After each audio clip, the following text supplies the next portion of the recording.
Agnès Metton, qui est présidente.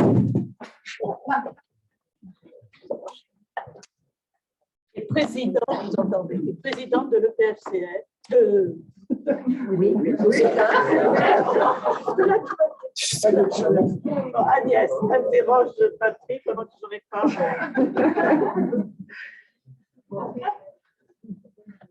Alors, c'est dans un texte vraiment très agréable à lire et référencé que Patrick a choisi un événement de l'itinéraire de Lacan particulièrement marquant en termes à la fois personnels, théoriques et institutionnels.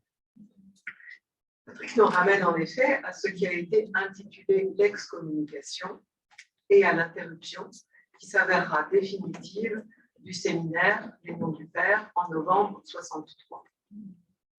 Pourquoi, se demande Patrick, Lacan n'a-t-il pas poursuivi son développement théorique quant au nom du Père sous la forme qu'il avait prévue?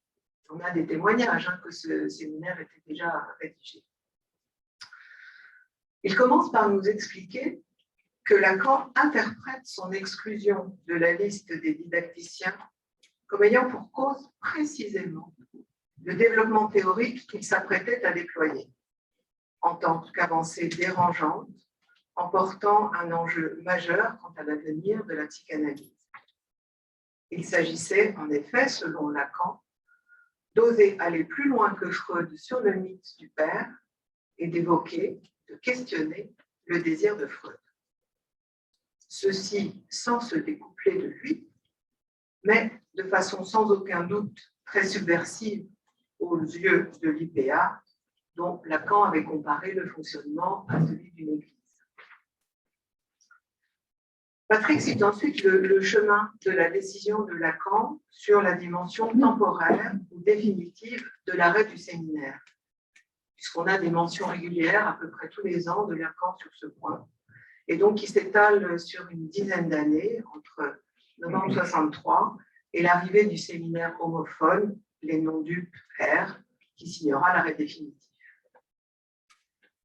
Puis, il nous propose sa thèse, qui fait le titre de son texte, Un nouveau savoir, nouvelle éthique, emprunté au Galilée de Brecht. Pour comprendre le silence de Lacan sur la question des noms du Père, il suppose, de façon analogue à la position de prudence de Galilée ou de Descartes, une prudence calculée de Lacan, d'attente et de précaution. Certes, plus vraiment vis-à-vis de l'IPA, mais vis-à-vis de ceux qui l'avaient suivi dans le FP, après la SFP. Sa radiation est lue comme un passage à l'acte, donc de la part de certains de ses collègues, mise en relation, comme on l'a dit, avec son avancée sur le questionnement du nom du Père. Lacan continuera néanmoins à faire progresser sa théorie avec une audace contenue, selon la formule de Patrick. Mais cela se fera donc autrement, selon une autre approche que celle initialement préparée. Donc, impossible là de resituer la décision d'exclusion de Lacan dans son histoire de 10 ans, faite des multiples contorsions de la SFP pour tenter d'obtenir sa reconnaissance par l'IPA. Je crains qu'on ne puisse pas non plus revenir sur l'interprétation de Lacan, que cette décision n'avait d'autre enjeu que d'interdire la présence de son enseignement, qui est pourtant un aspect très questionnant de ton texte et de l'événement. Et donc, on va se concentrer sur la thèse. La phrase de Brecht, Un nouveau savoir, nouvelle éthique, est certainement très intéressante, et ta proposition de l'éthique du silence mérite que tu la développes. Donc, deux petites sous-questions pour l'initier. Tout d'abord, tu accorderas que le rapprochement avec Galilée peut surprendre, car Galilée s'est rétracté, ce qui ne fut pas le cas de Lacan. Donc, un petit mot quand même sur le parallèle. Et ensuite, de ce qui serait une nouvelle éthique, une éthique du silence, tu évoques donc la dimension de prudence. Et donc, j'ai une question sur la prudence versus éthique ou versus stratégie. Merci Agnès pour ce résumé de ce texte. Alors, évidemment, je n'ai pas voulu parler de Lacan théoricien, mais de la personne de Lacan, donc, sur ce point que tu viens de développer. Avant de répondre à ta question, je voulais juste te dire d'où ça m'est venu ce désir d'écrire quelque chose sur ce sujet. C'est pour resituer ça un peu dans le contexte de notre époque et de notre époque de pandémie et de trigger, comme on dirait en anglais, enfin comme on dit en anglais, m'a été donné par ce à quoi nous avons assisté de bataille dite scientifique pendant les heures chaudes de la pandémie. C'est-à-dire que ce qui aurait dû être du niveau de la controverse scientifique s'est enflammé sur la scène médiatique et on a pu voir tsunami de haine concrétisé par des menaces de toutes sortes s'abattre sur un scientifique et pas n'importe lequel, quelqu'un qui a fait beaucoup parler de lui, qui, comme scientifique, a fait ses preuves, à l'origine de plusieurs traitements de maladies infectieuses, directeur d'un fameux institut méditerranéen infectieux à Marseille, donc tout le monde l'aura reconnu. Et donc cette personne a été l'objet d'un déferlement de haine dans la communauté médicale scientifique pour avoir eu l'impudence de dire qu'il fallait s'occuper des patients, les tester, les traiter avec ce qu'on pensait pouvoir être utile. Hérésie totale par rapport à la doctrine officielle du moment qui enjoignait aux malades de la Covid de rester chez eux sans traitement avec juste un peu de paracétamol. Donc c'est ça qui m'a enclenché cette volonté d'écrire quelque chose là-dessus à propos de Lacan, qui lui a été exclu de la communauté des analystes de l'IPA et de cette exclusion et d'acte de séparation, donc il s'est retrouvé comme le sol de l'opération. Et vous voyez ce qui arrive à Raoult actuellement. Donc, rejeté, ça nous renverra à l'objet petit a dont on va parler après. Donc, le rapprochement avec Galilée, c'est un rapprochement d'homologie. Ce que Brecht lui fait dire, c'est la science nouvelle, nouvelle éthique. Donc, c'est la position qu'il a décidé de prendre, d'un silence, le silence plutôt que le bûcher, ce qui lui a tout de même permis de continuer ses travaux. Alors, il est intéressant de voir que ce n'est pas le seul scientifique à avoir pris cette position de prudence dans la publication d'un savoir nouveau dans la science, au regard des conséquences. La question des conséquences est complètement centrale. J'ai cité Descartes, qui a aussi fourgué dans ses tiroirs un de ses traités sur la nature du monde, quand il a vu le sort qui était réservé à Galilée. Lacan lui-même cite un autre mathématicien, qui est Carl Friedrich Gauss, qui avait fait beaucoup d'avancées en mathématiques, mais il a laissé à ses successeurs le loisir de les mettre en circulation. Alors, donc j'impute à Lacan cette même prudence de ne pas mettre en circulation une nouvelle vérité, qui compte sur le père. Alors, processus éthique ou stratégie? Pour répondre à ta question, donc versus éthique ou stratégie? Versus éthique, je pense. Pourquoi? Parce que je considère que c'est une position éthique de savoir à quoi ou à qui on s'en remet. S'en remettre au réel ou à l'espoir, la confiance, ce n'est pas la même chose. Et donc, je suppose que Lacan est l'idée qu'il n'avait pas beaucoup de chance de pouvoir avancer plus loin et que probablement qu'il ne pouvait pas faire confiance aux analyses qui l'entouraient sur ce point, avec le risque que ça puisse recommencer. Voilà. Donc, je passe la parole à Nicole Bousséroux, qui va présenter son texte. C'est pas moi qui lui présente parce qu'il y a des petites variations dans les modalités et je lui poserai une ou deux questions. Merci. Alors, ce qui a motivé mon texte, c'est la lecture plusieurs fois répétée du séminaire d'angoisse dans lequel Lacan apporte de très importantes élaborations cliniques et théoriques autour de ce qu'il y construit de l'objet A. Cet objet est une drôle d'invention.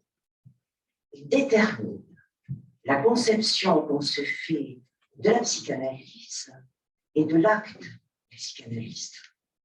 Cet objet est très particulier, c'est d'ailleurs pour ça qu'il m'a intéressé.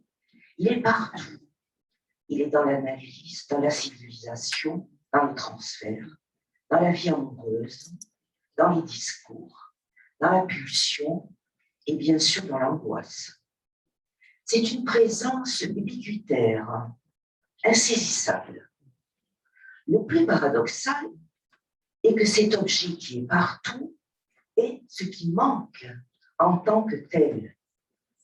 On les qualifie d'objets perdus, chus, cédés ou de déchets. Ceci est ma première remarque. Deuxième remarque, cet objet dans la vie quotidienne, libidinale, a une fonction de plus de jouir. Il apporte une satisfaction, un en plus, mais qui rate toujours. Mais dans l'analyse, où l'analyste fait fonction de l'objet A et se fait de l'objet A, c'est-à-dire se fait produire de l'objet A avec de l'objet A, il y a au contraire une soustraction de jouir à opérer que Lacan appelle décharité. Troisième remarque, la psychanalyse est une pratique du c'est pas ça, d'un c'est pas ça très particulier, car il ne s'agit pas que l'analyste refuse ce que l'analysant demande, mais de serrer, comme on serre la main de quelqu'un, le c'est pas ça, qui se noue entre la demande, l'offre et le refus. Quatrième et dernière remarque. J'apprécie le terme de ludion logique que Lacan utilise pour parler de l'objet A dans la pratique analytique. Outre le côté ludique de ce ludion, qui est un objet flottant, et je dirais que ce n'est pas l'attention de l'analyste qui doit être flottante, c'est l'objet dont l'analyste met en jeu le ludion en acte dans le temps de la séance. C'est lui qui manifeste la présence de l'analyste. La charge éthique de l'analyste est de faire monter ce ludion logique à la surface de l'inconscient pour qu'il éclate une bulle d'une bévue. Merci Nicole pour avoir resté dans le tempo. Voilà, donc tu fais bien remarquer que l'objet inventé par Lacan, l'objet petit a, n'est pas seulement présent dans une psychanalyse, il est partout dans le social. Alors, la question ne portera pas sur l'incidence de cet objet dans le social, mais de ses effets dans l'analyse, puisque avec l'invention de cet objet, Lacan redéfinit le psychanalyste et la place qu'il occupe dans le dispositif, être en fonction d'objet petit a. Être en place d'objet, c'est le contraire que d'être en place de grand autre, c'est-à-dire de faire l'autre pour l'analysant, c'est-à-dire pas lui dire ce qu'il doit faire ou penser, qui est une demande qui est toujours présente chez l'analysant et à laquelle il faut évidemment résister. Comme tu le soulignes, cette fonction d'objet, il ne suffit pas d'en produire la doctrine, comme nous le faisons, pour savoir le manier dans l'analyse. L'usage de cet objet doit se vérifier en acte dans l'analyse. Alors, j'en viens à ma question. Tu dis que le psychanalyste doit offrir à l'analysant l'objet petit a. Mais ce qu'il offre n'est ni à prendre, ni à rendre. Ne pourrait-on pas, c'est la partie première de ma question, ajouter, mais à soustraire, ni à prendre, ni à rendre, mais à soustraire, pour produire son évitement et fait l'analyse, comme Lacan le dit dans Radiophonie, dans une phrase qui situe à propos de la montée aux limites sociales de l'objet. Alors, il s'ensuit cette question, deuxième, seconde. Comment la pratique lacanienne de l'analyse se différencie-t-elle de la pratique des autres analystes, les dits freudiens, qui quand même, eux, ont une petite idée que l'analyste est aussi un objet pour l'analysant, pour arriver en fin d'analyse à ces soustractions de l'objet total. Oui. Bon, c'est vrai que cet objet est une invention, ce n'est pas n'importe quelle invention, c'est une invention qui réinvente le psychanalyste. Et tu as raison de revenir sur le fait que ce qui compte dans l'objet A, c'est l'usage de cet objet A, et que cet objet A doit se vérifier en acte, et que cet acte procède d'une soustraction de jouissance, soustraction de sens. Alors, ce qui peut être, ta question est très intéressante, effectivement, sur la différence entre la pratique freudienne et la pratique lacanienne. Bon, elle se situe sur plusieurs points, bien sûr, mais le point le plus connu, c'est celui du temps. Le temps, le maniement du temps n'est pas le même chez les freudiens et chez les lacaniens, ainsi que la coupure interprétative. Bon. En ce qui concerne le maniement de l'objet A par l'analyste, celui-ci est intrinsèquement lié au maniement du temps. Alors, il ne s'agit pas de faire une séance courte, une séance longue, de raccourcir, allonger. Ce n'est pas du côté de la durée. Il s'agit de soustraire du sens et de la jouissance. Mais je dirais que la pratique lacanienne accentue la question de ce que Lacan appelle décharité. Alors, je lisais récemment dans Encore, j'ai quitté un peu l'angoisse, il était temps, je relisais Encore, sur lequel qui est un séminaire on ne peut pas arrêter de lire. Il y a des choses comme ça, il y a des livres, on ne peut pas arrêter de les lire, on y trouve toujours des choses nouvelles. Alors, Lacan, il dit à un moment donné, dans la leçon sur le savoir et la vérité, qu'il y a chez Freud une sorte d'effet tardif de surjon de charité. Alors, c'est un acte de charité que d'écouter la misère de l'être parlant et de lier cette misère à quelque chose d'autre qui transcende, à savoir le langage. Il dit aussi, n'est-ce pas acte de charité que, à l'analyse, n'est-ce pas acte de charité que d'annoncer que dans la vie quotidienne d'un sujet, il y a un lien avec le langage et donc avec l'autre. Alors, ce terme de charité m'a arrêté, et puis je l'ai mis en parallèle avec l'acte de décharité. Alors, et l'acte de charité, de décharité, cela permet que la psychanalyse, en tout cas lacanienne, ne se réduise pas à une pratique de l'écoute, ce qui est au fond la psychothérapie, qui est une pratique charitable, qui se penche sur la misère des êtres humains. Soustraire à l'analysant l'objet A, c'est faire acte de décharité. Ce qui veut dire, et ça c'est un peu paradoxal, que pour décharité, il faudrait faire acte de sainteté, puisque le saint, lui, il ne jouit pas de la misère humaine. Il en est le rendu. Alors, l'analyste,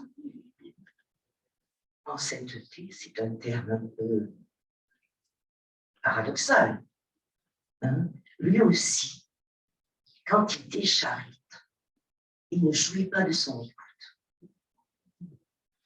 Alors, merci Nicole. Je ne sais pas casser la alors, il faut que vous jouiez aux chaises musicales. C'est vrai que Frédéric aille là-bas, à côté de Nicole, parce que vous allez conclure la ronde. Je voulais juste, Nicole, rajouter le titre de ton article, hein, l'objet et son liturologie au virage de l'angoisse. Voilà, donc vous concluez cette ronde et on prendra quand même quelques minutes pour discuter avec la salle et puis on décalera tout d'un papier, c'est pas grave.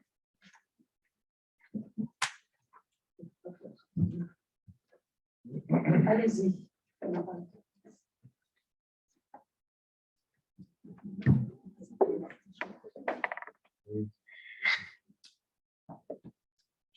En fait, j'ai des ébauches de trucs sur le bureau de mon ordinateur, comme beaucoup de gens. C'est pas très original. Et donc, ça fait plusieurs années que j'avais un truc qui m'ébauche, le titre Lacan et l'ignorance.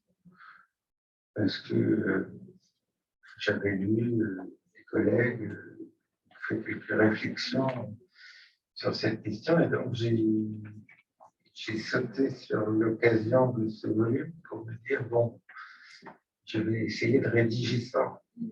Alors pourquoi? C'est finalement c'est déterminé par plusieurs choses, sans nécessairement que c'est surdéterminé. En tout cas, il y a quelque chose puisqu'il s'agit de l'accord au présent, il y a quelque chose que je trouve extrêmement salubre dans la fréquentation de l'accord, même si c'est une fréquentation à distance, on l'a évoqué, qui est de se sortir d'une atmosphère contemporaine et qui, je pense, n'était pas celle qui l'entourait, où la question de la pensée était valorisée, il me semble, autrement. Je ne dis pas ça en termes de chronique d'actualité. Je dis ça aussi parce que j'ai connecté cette impression avec un souvenir de lecture. Et alors, j'espère que ce n'est pas un souvenir écran, parce que ça fait plusieurs mois que je cherche l'emplacement et je ne retrouve pas le séminaire où Lacan dit ça, mais je suis persuadé, je reste persuadé que Lacan a dit quelque part que un des effets du cogito ou de la démarche de Descartes était de rendre le savoir désirable. Bon, bah, si quelqu'un veut bien me secourir, en l'occurrence, pour m'indiquer l'emplacement exact, ou me faire savoir qu'il n'y a pas d'emplacement exact, eh bien, je m'en remercie par avance. Toujours est-il que c'est une question qu'on peut se formuler aujourd'hui. Le savoir était toujours désirable. J'ai voulu un peu aborder ça. Voilà. Et puis, j'ai connecté finalement cette question avec deux autres qui sont des apports, à mon avis, proprement lacaniens, proprement de Lacan, plutôt, qui sont une déclinaison de l'effet Lacan, dont on a parlé déjà, qui est, mais je crois qu'il est assez répandu, en tout cas dans cette salle, qui est que Lacan est quelqu'un qui permet de dépoussiérer la bibliothèque qu'on a déjà. On a lu un certain nombre de choses, et puis il y a la lecture que Lacan en fait, et à ce moment-là, on rouvre le livre qu'on avait jugé ennuyeux, par exemple, et on le redécouvre tout à fait autrement. Bon, à titre personnel, c'est ce qui m'est arrivé avec Descartes, justement, entre autres, beaucoup. donc, ça, c'est une déclinaison de l'effet Lacan, et je pense qu'il est durable, malgré tout, parce que ça s'entend dans tout ce que nous disons. Et puis, j'ai voulu mettre ça en parallèle avec quelque chose de propre aussi, il me semble, à Lacan, qui est donc son insistance sur le savoir et sa dénonciation de l'ignorance sans cesse, tout en qui chemine de concert avec une très grande difficulté à poser conceptuellement, enfin, il me semble, la nature et le statut du savoir. Donc, j'ai voulu mélanger un petit peu tout ça autour du retard qu'il prend à notifier l'ignorance diagnostiquée en 1955 déjà comme une des passions de l'être, et le retard qu'il prend à la nommer la passion majeure, la passion principale, puisque cette notation date de 73, donc 18 ans plus tard. Il est évident que la passion principale, c'est aussi encore un clin d'œil à Descartes, pour qui la passion principale était l'étonnement. L'ignorance et l'étonnement, c'est l'envers d'un autre, bien entendu. Voilà, bon. Nicole, je pose une question rapide et tu réponds rapidement.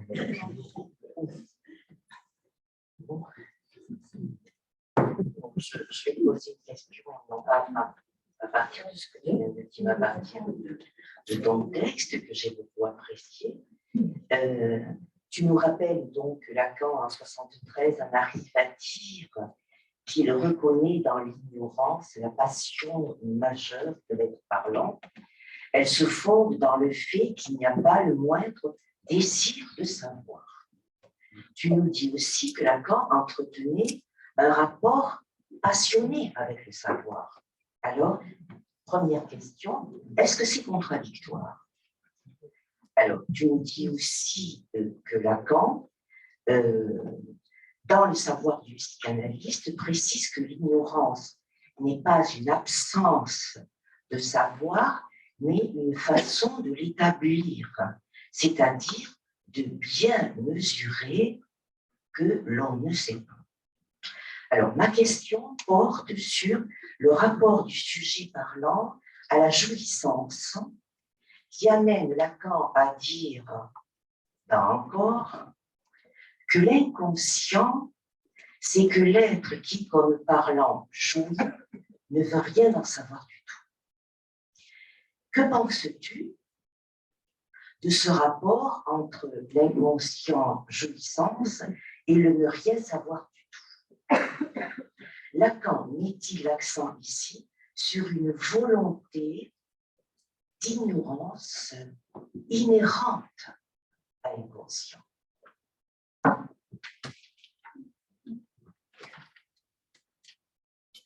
Merci Nicole. Comme finalement, ça fait 3 questions. 3 petits.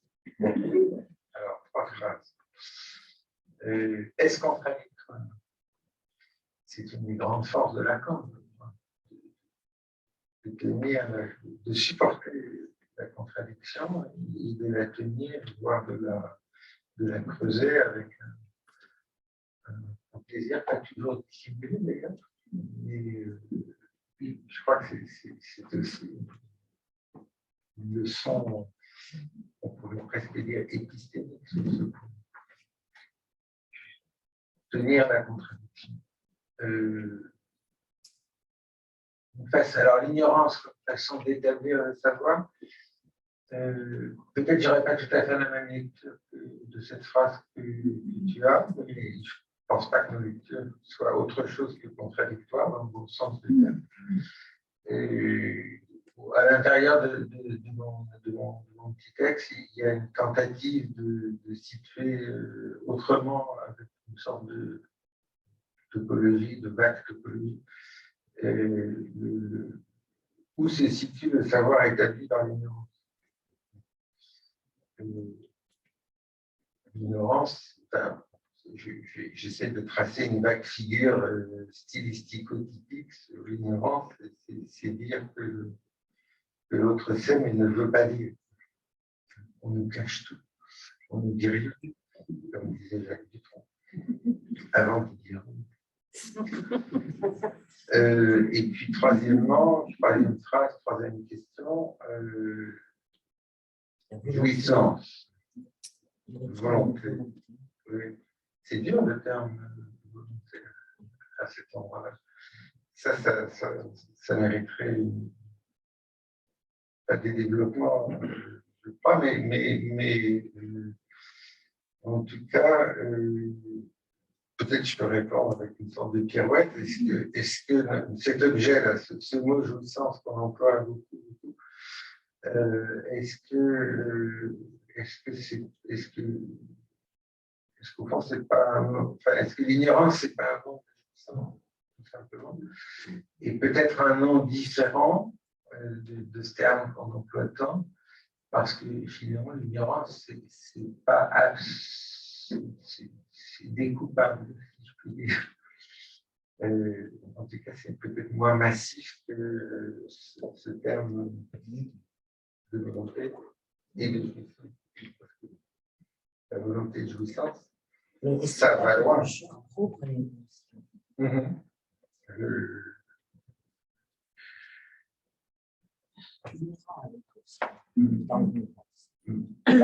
Peut-être. C'est 30 secondes encore ou pas? Je vous remercie tous. Et vraiment, c'est toujours compliqué de tenir le timing, surtout c'était passionnant. Le titre de l'article de Frédéric, c'est bon à savoir Lacan et l'ignorance. Alors, on va décaler tout au moins un quart d'heure. Donc, si vous avez quelques questions, vous pouvez maintenant poser vos questions. Évidemment, c'est compliqué sur autant d'interventions, mais n'hésitez pas quand même, on va prendre un quart d'heure pour les questions. Alors, les réponses, vous bougerez là. Hein, nos micros. Parce qu'il n'y a pas de seul micro comme ça. Moi, je le fais passer si tu veux. Alors, est-ce qu'il y a un micro?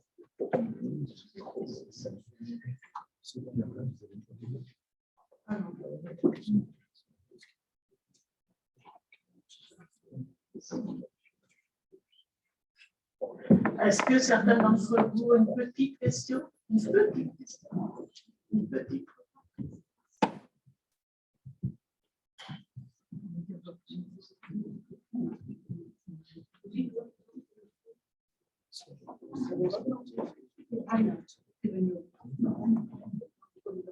Oui, alors, Anne Thévenot, oui, c'est juste une petite question à propos de Galilée. Voilà, quelqu'un qui s'est opposé au fond à l'Église et qui est un fondateur de la science moderne. Et Freud, il se situe dans le sillage de Galilée. Transposer Galilée dans les débats qu'on a aujourd'hui, est-ce qu'on va retrouver les mêmes coordonnées que ce qu'il y avait à l'époque? Je me pose la question, je pose la question à Patrick Barillot qui a amené cette comparaison. Voilà.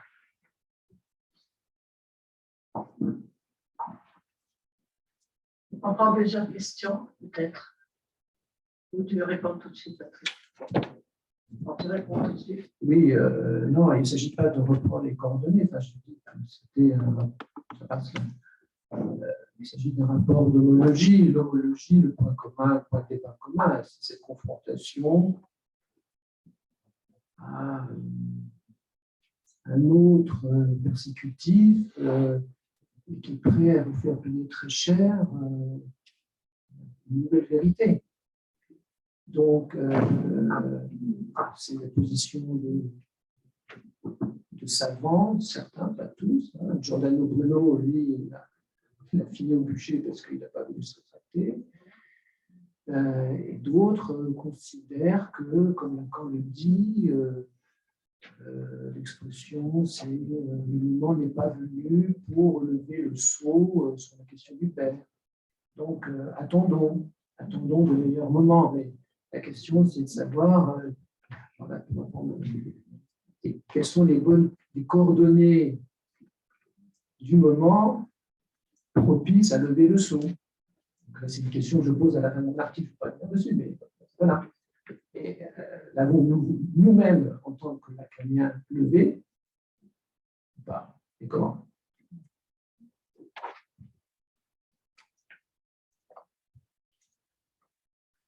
Oui, alors moi, je voudrais dire de petites choses en écho à la discussion, d'abord en écho à la discussion entre Frédéric et Nicole.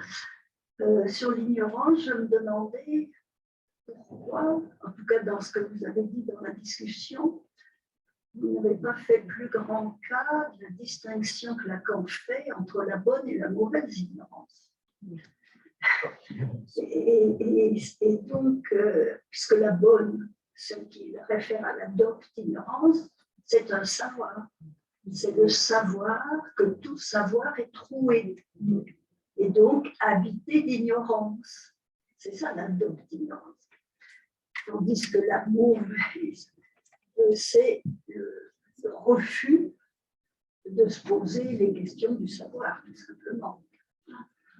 Et donc, c'est quand même important, parce que ça permet d'ordonner toute une série de textes, puisqu'à un moment, il dit que c'est la bonne passion de la ministrance.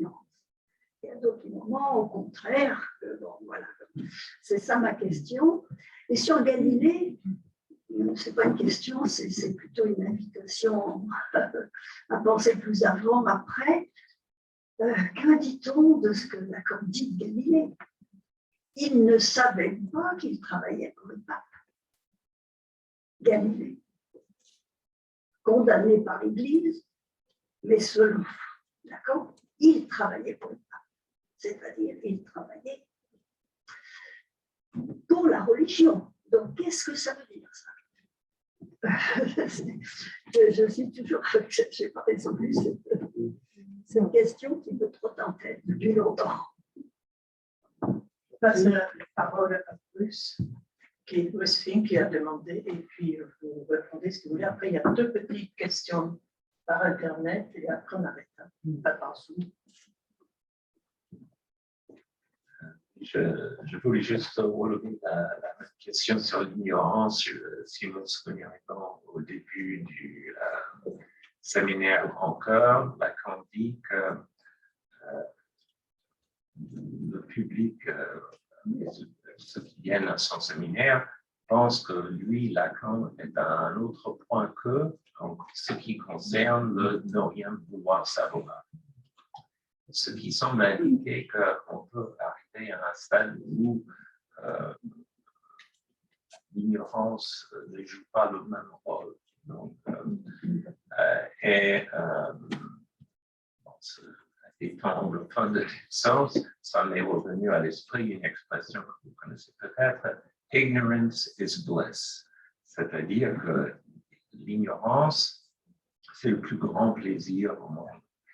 Et on dirait que pour Lacan, il n'en était plus là. Peut-être c'était comme ça au départ, ou pour un nombre de gens, c'est comme ça au départ, mais peut-être au cours d'une analyse, ça peut changer. Carole, tu lis les deux. Après, vous répondez assez rapidement, puis on fait au moins 10 minutes de pause. Par Zoom, donc Margarita Hernandez-Correa a écrit « Bonjour, à propos de ce qu'on disait il y a un moment sur l'ignorance, je me demandais si on pouvait dire un peu sur la place que Lacan lui donne dans le nœud borroméen entre réel et symbolique. Merci. » Deuxième question de Anna Monjakovska, qui m'excusera. Question à Patrick Barillot. Est-ce que tu peux développer ce point, le risque envisagé par Lacan que ça peut recommencer? Quoi exactement?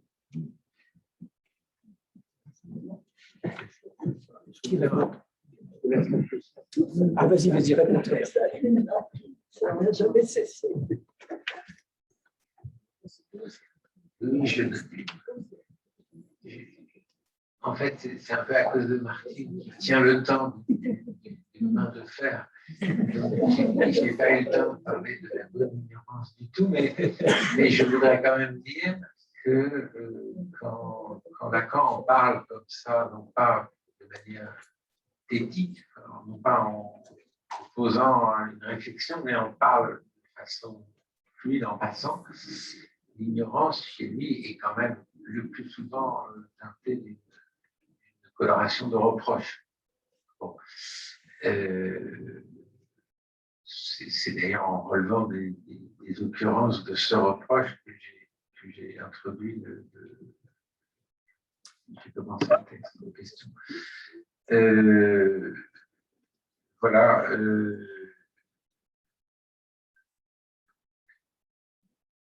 Ben, c'est tout en fait. C'est plus ou moins l'essentiel. J'ai le droit de dire un mot sur Galilée. Galilée travaille pour l'Église. Oui.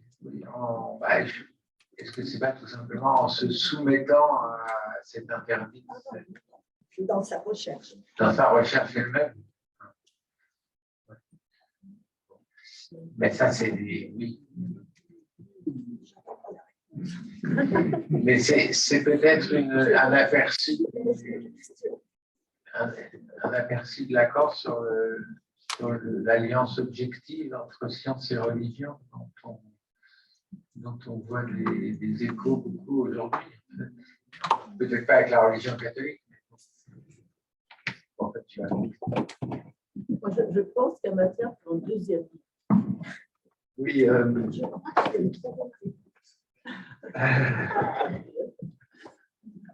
Donc, Galilée est au service de la religion. Bon, je ne peux pas répondre donc précisément à la question de Colette parce qu'il faut que je vois dans quel texte, parce que souvent le contexte dans lequel quand on avance quelque chose est déterminant pour essayer d'attraper la réponse. Mais pour rebondir sur ce que dit Frédéric, oui, on sait que la science actuellement est le meilleur allié de la religion pour maintenir le Dieu des philosophes. C'est-à-dire que la question du sujet supposé savoir, au savoir que la science dévoile ou invente, amène toujours la question de mais ce savoir qui le savait avant. Et toutes les thèses, toute la cosmologie, les origines de l'univers, les constantes de l'univers, vous verrez ça, amène beaucoup de savants à imputer l'existence d'un dessein, comme ils disent, d'un dessein intelligent. Donc ça veut dire que c'est Dieu quoi, qui est derrière.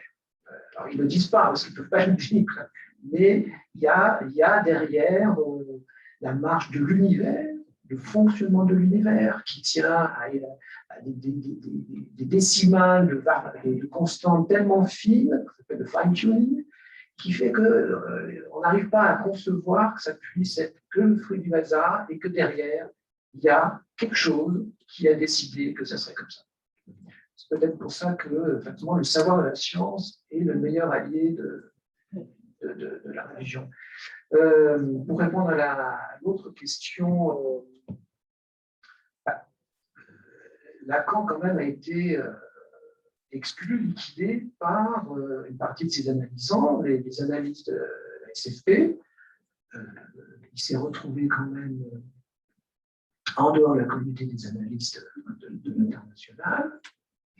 C'est quand même pas rien quand ça nous arrive. Il y a quand même un effet là. Il faudrait resituer un peu ça dans le mouvement de l'époque. Et donc il a interprété ça comme un passage à l'acte. Et qu'il a interprété comme un passage à l'acte à propos sur les suites de ce qu'il allait amener sur la question des pères et de la remise en question du père idéal freudien. Visiblement, il a considéré que on ne pouvait pas reprendre la chose et que la reprenant, ça risquait de se reproduire. Enfin, c'est comme ça que j'amène c'est la réponse que j'amène à la question que je me suis posée. Et qu'après, finalement, Et donc, ça s'est reproduit. Voilà. Et donc, ça n'a pas cessé. Il n'a pas cessé. Et donc, c'est bien, ça conforte l'idée. Qu'est-ce que je voulais dire? Oui. Et pourquoi, finalement, et so what? Se faire exclure, pourquoi, finalement, en faire une affaire? Parce que l'analyse ne peut pas fonctionner sans une communauté d'analystes. Ça, il le dit dans Télévision, et on ne peut pas soutenir le discours analytique, c'est-à-dire penser la psychanalyse tout seul. Donc ça, c'est un bon entendeur salut à tous ceux qui pensent qu'ils peuvent ne pas faire partie d'un groupe analytique d'une école et que être seul, c'est bien, et que ça permet de soutenir le discours analytique. La thèse, c'est que non. D'abord, en plus, ça se vérifie dans la réalité. Et donc, l'idée, c'est qu'il y avait une prudence de sa part, une prudence calculée, et donc après, ça n'a pas empêché de revenir sur... c'est ça, c'est un silence qui permet aussi d'amener une vérité, mais autrement. Il l'a fait, hein. Merci. Alors, je donne la parole à Colette Sonnet qui a trouvé la réponse, sur laquelle nous allons conclure cette première moitié, parce qu'on est quand même déjà très en retard. J'ai trouvé un aspect. Oui, pourquoi il travaille pour le pape? Ce n'est pas tellement au niveau épistémique, comme tu dis, du dessin intelligent, c'est au niveau pratique. C'est que la science, parce qu'elle forclôt le sujet, laisse les subjectivités singulières en panne, et que l'Église est là, justement, enfin, la religion est là pour leur ouvrir une voie royale, en quelque sorte, vers la religion. Donc, au niveau pratique, la science, du fait de la forclusion du sujet, laisse place à la religion. C'est pour ça que la psychanalyse est en compétition avec la religion. Parce que la forclusion du sujet laisse place aussi, la psychanalyse recueille les subjectivités en rade. Donc il y a là une sorte de, ça désigne un état du monde. Bien, alors je pense qu'il y a de quoi faire largement un second volume. Je vous remercie tous. On prend 10 minutes de pause.